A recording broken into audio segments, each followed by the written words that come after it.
as a SaaS organization, you should have your territory effectively mapped out.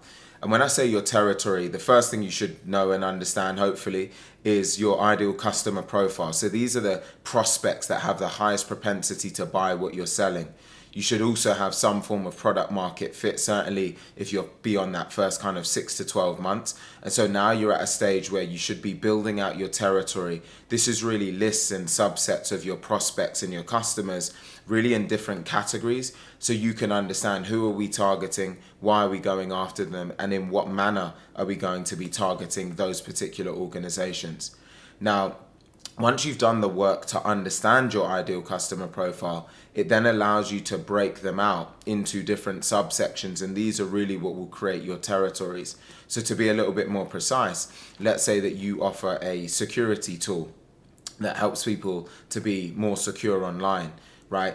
There's going to be a particular target buyer that's going to have the highest propensity to buy or invest in that particular tool. You then will have questions around, well, where are they based? Are they, predominantly based in the UK? Are we targeting that region? Are we targeting Australia, etc.?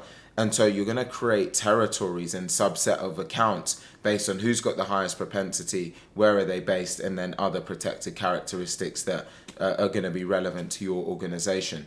So now at this stage, what I recommend is that you break out your territory into 3 different tiers. You've got your tier A, your tier B, and your tier C. Now, your tier A are the accounts that are going to have the highest propensity to buy.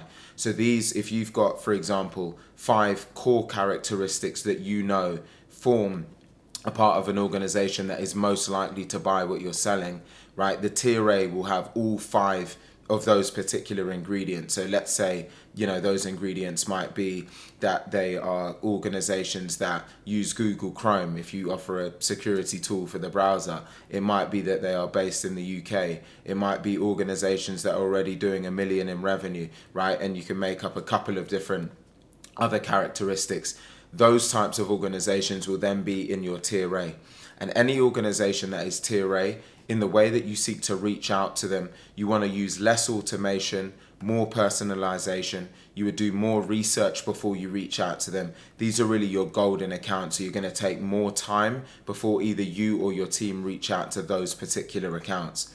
You've then got your tier B, which is next. So of those 5 particular ingredients I mentioned, maybe they have 3. So you might have evidence that they've got 3 ingredients of your ideal customer profile. They don't have all 5. So in this particular tier, you're going to use a bit of automation and a little bit of manual personalized type of outreach to reach out to them, because they're not necessarily the gold standard prospects for you, but they are still reasonable. There is still evidence that they may have a propensity to buy. So you don't want to just kind of shun them off and go completely automated, but you have the opportunity to really do a little bit of both and then reach out to them appropriately. You've then got your tier C at the bottom. So this might be where you have little to no evidence that these prospects have the propensity to buy what you're selling. So maybe they have 1 ingredient maximum of your 5. So you don't really know whether these are accounts that are set to engage. Within this tier, you may take a completely automated approach. So running email campaigns, LinkedIn campaigns, whatever it is that you feel is appropriate. And you may do this in a completely automated fashion because you don't have any evidence whether they would actually have a propensity to buy what you're selling. So at this stage, you've now got your tier A, highest propensity, tier B in the middle, and then tier C at the bottom. If you've got an existing sales team, you can then break out these accounts in a fair and equitable way. Let's say, for example, your tier A, you have 400 prospects within that tier, and then you've got 10 salespeople. You can give them 40 accounts each to go after and to run at and to try and break into. Maybe in your tier B, you've got 4,000 accounts, right? And then you can split those across the reps. And then maybe in your tier C, you've got 40,000 accounts, and then you can split those across your team and have them do their outreach in a fair and equitable way, so they've got the same amount of accounts, agnostic of who they are or what they do, so that it's fair and broken out effectively. If you are looking to grow and scale as an organization quite quickly, though, bear in mind when you break out and carve out those territories, you want to be considerate of the fact that you may be adding salespeople over time. So if you break out the territory only to the existing sales reps that you have, you might not then have new accounts that you can pass on to newer reps. You're going to have to take away from the existing reps, and sometimes that can create friction.